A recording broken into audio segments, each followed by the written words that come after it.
दोस्तों, हमारे गांव में एक कहावत है कि जब खुद के घर शीशे के हो तो दूसरों के घरों के ऊपर पत्थर नहीं मारा करते। जी हाँ दोस्तों, इसी तरह का हाल जो है सो कुछ योगी आदित्यनाथ करते हुए नजर आ रहे हैं। जहां एक तरफ योगी आदित्यनाथ ये कहते हुए नजर आ रहे हैं कि एक हैं तो सेफ हैं, बटेंगे तो कटेंगे का नारा महाराष्ट्र और अन्य जगहों में दे रहे हैं, वहीं दूसरी तरफ खुद के घर में ही आग लगी पड़ी है और एक रहने के बाद भी वहां के छात्रों के ऊपर खूब लाठी बरसाई जा रही है और उनकी मांगों और उनकी बातों को नजरअंदाज किया जा रहा है और इनके बारे में किसी भी तरह का बात नहीं किया जा रहा है, जिससे साफ पता चलता है कि एक रहने के बाद भी लोग सेफ नहीं है। कल इलाहाबाद यानी कि प्रयागराज में दिन दहाड़े लोगों के ऊपर और छात्रों के ऊपर लाठीचार्ज किया गया, लेकिन वहां के सरकार को कोई फर्क नहीं पड़ता। और दोस्तों, बात ऐसा नहीं है कि एकदम से छात्र एक दिन में सड़क पर आ गए, बल्कि छात्रों ने कई दिनों तक सरकार के यहाँ गुहार लगाई कि छात्र के पेपर एक दिन में लिया जाए, लेकिन ऐसा नहीं हुआ। अब ये असल में मुद्दा है क्या, वो मैं आपको आसान भाषा में समझाता हूँ। दोस्तों, अब बेशर्मी का हद इस बात से अंदाजा लगा सकते हैं कि उत्तर प्रदेश में इतने बड़े दंगे चल रहे हैं, छात्र आंदोलन कर रहे हैं, उन पर लाठियां बरसाई जा रही है, लेकिन मजाल है कि योगी जी इस मुद्दे को लेकर एक सिंगल ट्वीट भी कर दे। पेपर लीक होने का अलग रिकॉर्ड तो वहाँ के सरकार ने बना ही रखा है और अब फिर से वहाँ दूसरा मुद्दा खड़ा हो चुका है। दोस्तों, ये सब खुद का एग्जाम आने की चुनाव पूरे राज्य में एक दिन कराने का वादा करते हैं, लेकिन केवल 10 लाख छात्रों का पेपर एक दिन में नहीं लिया जा सकता और सरकार छात्रों का पेपर एक दिन में नहीं ले सकती। और दूसरी तरफ केवल बड़ी बड़ी बातें करेंगे कि 1 नेशन 1 इलेक्शन, मतलब 10 से 11 लाख छात्रों का पेपर सरकार एक दिन में नहीं ले सकती। और दूसरी तरफ ढोंग पीटेगी है सरकार की एक दिन में हम पूरे भारत का चुनाव करा देंगे और दूसरे राज्यों में जाकर कहेंगे कि बटोगे तो कटोगे, जबकि खुद के राज्य में क्या हो रहा है उससे कोई फर्क नहीं पड़ता। दोस्तों, अगर आप इन जैसे नेताओं के रैलियों में जाएंगे तो आपको सम्मान मिलेगा और आप सेफ महसूस करेंगे, और अगर आप धार्मिक रैलियों में भी जाएंगे तभी आपको सम्मान ही मिलेगा। लेकिन अगर आप खुद के हक के लिए लड़ेंगे और खुद के हक मांगने के लिए रैलियों में जाएंगे तो केवल आपको अपमान और लाठियां ही मिलेगी। और ये कोई एक बार की बात नहीं है, बल्कि ऐसे 1000 रैलियां पहले भी निकल चुकी है और ऐसी रैलियां निकलते ही रहेगी और आप पिटते ही रहेंगे। और दोस्तों, मैं कहीं ना कहीं इसमें जनता को भी हकदार मानता हूँ, क्योंकि जब चुनाव का टाइम आता है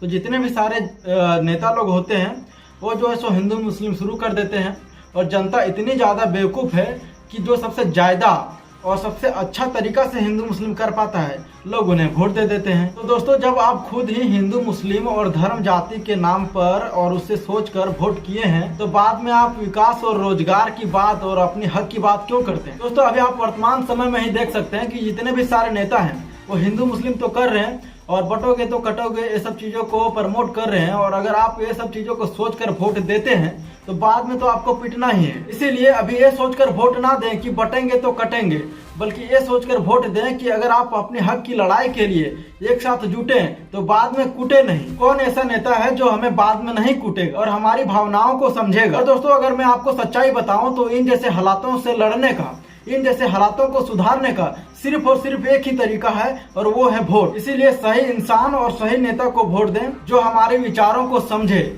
इसलिए आप अपने वोट की कीमत को समझिए और पढ़े लिखे नेता को वोट दीजिए। और दोस्तों, बात तो ऐसा नहीं था कि ये जो एग्जाम है वो पहले से ही 2 बार में लिया जा रहा हो, बल्कि पहले एक ही बार में हुआ करता था। मतलब आप खुद सोचकर देख सकते हैं कि इन नेताओं से एक अच्छा काम तो होता नहीं है, बल्कि जो पहले से अच्छा काम हो रखा है अब उन्हें भी ये लोग बिगाड़ दे रहे हैं। और दूसरी तरफ अमित शाह कहेंगे कि देश 2047 तक विकसित हो जाएगा। तो मैं चाचा जी से एक बात कहना चाहता हूँ कि चाचा, अब देश को विकसित बाद में कीजिएगा, लेकिन जो पहले से थोड़ा बहुत काम हुआ है कम से कम आप उन्हें तो मत बिगाड़िए। दूसरी तरफ प्रधानमंत्री श्री नरेंद्र मोदी जी कह रहे हैं कि देश की माताएं बहनें सुरक्षित नहीं है। तो मैं मोदी जी से कहना चाहता हूं कि मोदी जी, अब 10 साल केंद्र सरकार में रहकर क्या कोई बॉलीवुड का फिल्म देख रहे थे जो देश की हालात को इतना नहीं सुधार सके कि देश की माताएं बहनें अपने आप को सुरक्षित महसूस कर सके। और आप प्रधानमंत्री के पद पर होते हुए इन सब चीजों पर राजनीतिक और इन जैसे भाषाओं का प्रयोग करते हैं, क्या आपको शर्म नहीं आती। और अगर आप प्रधानमंत्री के पद पर होते हुए भी माताएं बहनों को सुरक्षित नहीं रख सकते हैं तो आप प्रधानमंत्री के पद पर कर क्या रहे हैं भाई साहब। बस योगी जी और वहाँ के सरकारों से यही विनती करता हूँ कि छात्र की बातों को समझें। जैसे आपको वोट और चुनाव की चिंता है, वैसे उन्हें भी अपने करियर और परिवार की चिंता है। उम्मीद है कि वहाँ की सरकार इनका इंसाफ जल्द ही करेगी। आपको वीडियो कैसा लगा कमेंट सेक्शन में जरूर बताइएगा। तो मिलते हैं नेक्स्ट वीडियो में, तब तक के लिए जय हिंद, वंदे।